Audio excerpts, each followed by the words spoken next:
बच्चों, एहतियात बरतने और सावधानी बरतने के दिन आ चुके हैं। जीवीएस सिंड्रोम काफी तेजी से फैल रहा है इंडिया के अंदर और इससे प्रिकॉशन लेने की जरूरत है। इसका जो आपके ऊपर इंपैक्ट है स्टूडेंट के ऊपर, आपके ऊपर इस एग्जाम टाइम में बहुत गहरा हो सकता है। तो मैं आपको बताता हूं कि ये क्या है, रियल जो हो रहा है वो भी दिखाऊंगा कटिंग, ये कैसे होता है, आपके ऊपर इंपैक्ट क्या होगा, आपके एग्जाम के ऊपर क्या इंपैक्ट होगा, आपको कैसे बचना चाहिए। ठीक, तो ध्यान रखिएगा, जीबीएस वायरस और ये क्या है, इंपैक्ट ऑन यू और एग्जाम कैंसिल और नॉट। तो यहां पर देखिए, ये मैंने पेपर की कुछ कटिंग लगाई है, मतलब ऑनलाइन जो मीडिया है वहां पर देखिए लिखा जीबीएस आउटब्रेक आज सुबह ही महाराष्ट्र रिपोर्ट्स फर्स्ट डेथ, पहली डेथ हुई है। पुणे में जो केसेस मिले हैं वो 100 पार कर गए हैं। ये बिजनेस स्टैंडर्ड की न्यूज है। ये मेरे ख्याल से मुझे एक्टिव कर लेना चाहिए, पेन शायद लिखते नहीं बना यहां पर। तो ये देखिए यहां पर बिजनेस स्टैंडर्ड की न्यूज है और ये इसका फुल फॉर्म जीबीएस का क्या है, गुलियन बेरे सिंड्रोम। अभी मैं बताऊंगा इसके बारे में। ये देखिए मेरे ख्याल से ये टाइम्स की रिपोर्ट है। यहां पर देखिए लिखा हुआ, ये देखिए जनवरी 28 12:10 की रिपोर्ट है, एकदम recent. Pune CA 41 first casualty of Guillain Barre syndrome outbreak 111 cases in less than 3 weeks. अभी ये बहुत तेजी से फैल रहा है। अब ये जो सिंड्रोम है ना बेटा, इसकी वजह से देखिए क्या है, कई पेशेंट वेंटिलेटर पे चले गए। होता क्या है इसमें मैं समझाता हूं, फिर आप समझ पाएंगे। देखिए जैसे कि इसमें क्या होता है, कोई इंफेक्शन, नॉर्मली पेट का इंफेक्शन, पेट के इंफेक्शन से ये ट्रिगर होता है, अभी मैंने आगे बता रखा है। और वो क्या करता है, आपका इम्यून सिस्टम तो समझते होंगे, वही आपके नर्वस सिस्टम पे अटैक करना शुरू कर देता है। अब नर्वस सिस्टम पे जब ये अटैक करता है तो आपको पैरों में झुंझुनी, हाथ पैरों में कमजोरी, हाथ में झुंझुनी, सुन्नपन, थकान, कमजोरी, ये सब लगना शुरू होता है। यहां तक कि बच्चे या जिनको भी हो रहा है वो खड़े होने में दिक्कत महसूस करते हैं, चप्पलें पहनने में दिक्कत महसूस करते हैं। और अगर इसके बाद डिपेंडिंग ऑन दी आपकी कितनी डिफेंस सिस्टम या इम्यून सिस्टम मजबूत है, ये आगे बढ़ जाता है। और अभी क्या हुआ, पुणे में ये बहुत तेज बढ़ा है।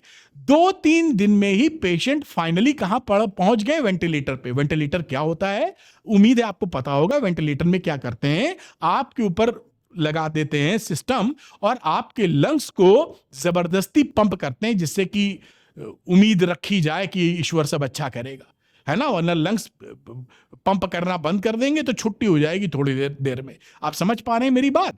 आपको ही मैं सब क्यों बता रहा हूं, इससे लिंक्ड मामला है इसलिए आपको बता रहा हूं, बात समझिए आप।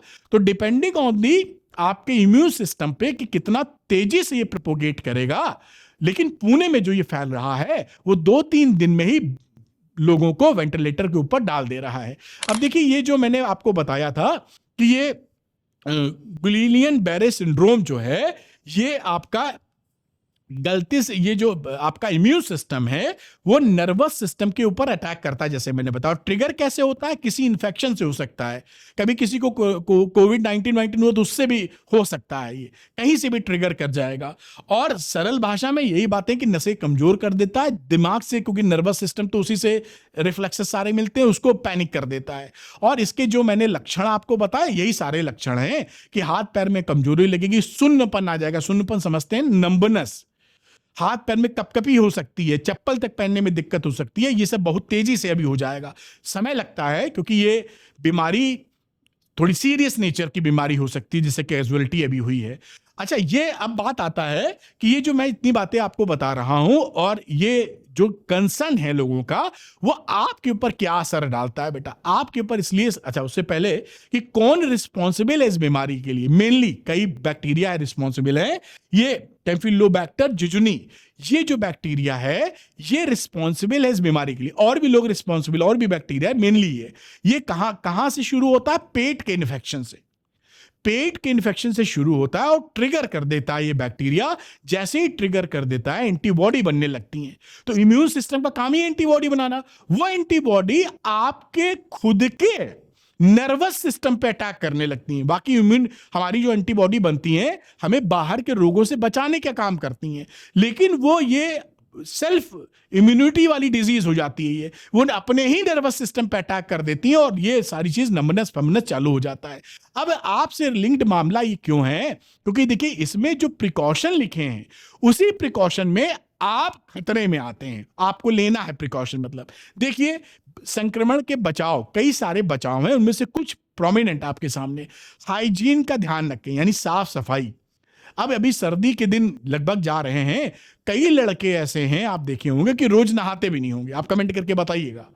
मैं लड़कियां नहाती होंगी ऐसी उम्मीद है मुझे, लड़के कोई भरोसा नहीं, कहो हफ्ते भर न नहाए। तो हाइजीन का मामला ही ढीला है।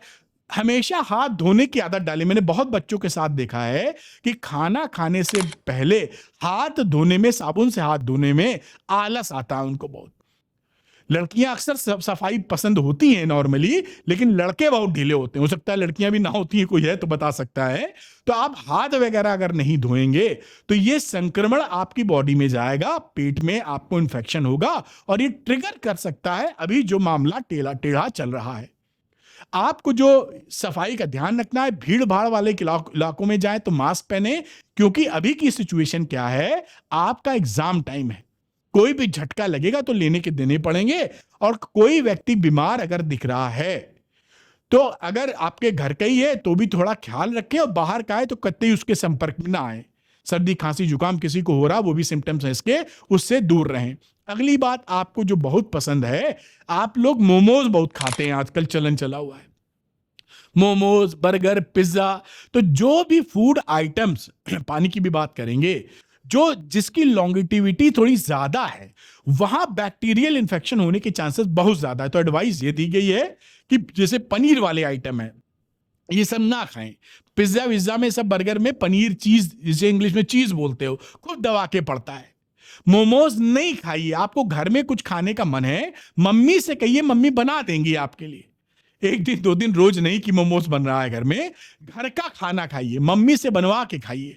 वो जरूरी है इस समय एहतियात, क्योंकि मुझे आपकी चिंता है, आपको भी अपनी चिंता होनी चाहिए। क्योंकि एग्जाम टाइम में अगर आप एक बार बीमार पड़ गए, खुदा ना खास्ता कुछ तगड़ा हिसाब किताब बन गया जैसा आप देख रहे हैं, पूरा एग्जाम चौपट हो जाएगा आपका। तो आपको एहतियात रखनी है। बाहर निकल के जो दोस्तों के साथ चले जाते हैं, चलो मोमोज खा के आते हैं, रुक जाओ भाई, एग्जाम दे लो, फिर अपना देख लेना, खा लेना। बर्गर, पनीर, पिज्जा, इन सबसे थोड़ी दूरी बना लेना। मम्मी से खाना बनवाओ, जो खाने का वो बना के आपको देंगी। दूसरी बात, जो पानी आपको पीना है वो साफ पानी पीना, ड्रिंकिंग वाटर। अगर स्कूल में आपको ऐसा लगता है कि साफ पानी में डाउट है आपके, क्योंकि सारे स्कूल टंकी बहुत साफ नहीं रखते हैं। अब मैं किसी का नाम नहीं लूंगा, मैं जहां से बात कर रहा हूं मुझे कई स्कूलों के पता है। मेरे एक डॉक्टर साहब सीएमओ साहब है, उनसे जान पहचान है, तो वो कह भी रहे थे कि भी मैं नोटिस दे दूं तो बंद हो जाए 2-4 स्कूल। आप समझ रहे हैं कि कई बार जो स्कूल्स आपके होते हैं, जहां आप जाते हैं, उनके जो पानी की व्यवस्था रहती है, उनकी जो टंकी वो लगाए रहते हैं, बहुत क्लीन नहीं होती है। आपके स्कूल में क्या हाल चाल है, कमेंट करके बताइएगा। तो आप अपनी वाटर बॉटल ले जाइए अपने साथ, घर का पानी साफ सुथरा पीजिए उसको। आप स्कूल का पानी अवॉइड करिए, ना पीजिए, बाहर का पानी ना पीजिए। बिस्लरी तो खरीदते नहीं फिरेंगे स्कूल में मिलती भी नहीं होगी। ठीक, तो ये पानी साफ पीना है, गंदा पानी कतई बाहर का ना पीजिए। आप फिल्टर पानी पीजिए, और कच्चे अदरक, जो मैंने बताया कि पनीर वगैरह कतई आपको नहीं खाना है, एकदम घर का खाइए। इसलिए क्योंकि आपकी आदत है, आपकी जो लाइफ स्टाइल 17 साल में होती है, 17-18 साल में लड़के और लड़कियां, जहां 2 लड़के 3 मिल गए, घूमने के बहाने बाहर गए, कोई बुराई नहीं है, और वहां फिर आप घूमने के बहाने गए तो चलो मोमोज खा के आते हैं, क्योंकि मोमोज ट्रेंडिंग है और वही आपको दिक्कत दे देगा। तो ये मेरी चिंता थी, मैंने कहा आप तक बात पहुंचाएं। आप अगर सेफ रहेंगे तो आप बेहतर कर पाएंगे एग्जाम को, और स्वस्थ रहना तो बहुत जरूरी, एग्जाम भी जरूरी है, स्वस्थ भी रहिए। तो आप इसको टेक केयर करिएगा, और मुझे आपकी चिंता है, आपको भी अपनी चिंता होनी चाहिए। सुपर इजी फिजिक्स के लिए अरविंद एकेडमी चैनल को सब्सक्राइब करना मत भूलिएगा। Thank you, good luck to you, bye.